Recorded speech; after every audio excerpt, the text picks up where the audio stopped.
આ શિવરાજપુર બીચનો વોશરૂમ છે. અહીંયા હજારોની સંખ્યામાં લોકો આવે છે, પણ છતાંય આજે દરેક વોશરૂમની અંદર બધી જગ્યાએ લોક મારેલા છે. જોઈ લ્યો તમે, જોઈ લ્યો, આ દરેક જગ્યાએ લોક મારેલા છે. હજારોની સંખ્યામાં ટુરિસ્ટો અહીં આવી રહ્યા છે. વોશરૂમની કોઈ વ્યવસ્થા નથી. વોશરૂમ બનાવેલા છે પણ દરેક જગ્યાએ લોક છે. આપ જોઈ રહ્યા છો અહીંયા કેટલી પબ્લિક આજે આ બીચ ઉપર ફરી રહી છે. દરેક વ્યક્તિને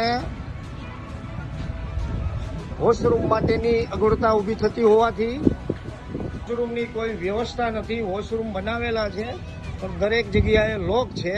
આપ જોઈ રહ્યા છો અહીંયા કેટલી પબ્લિક આજે આ બીચ ઉપર ફરી રહી છે.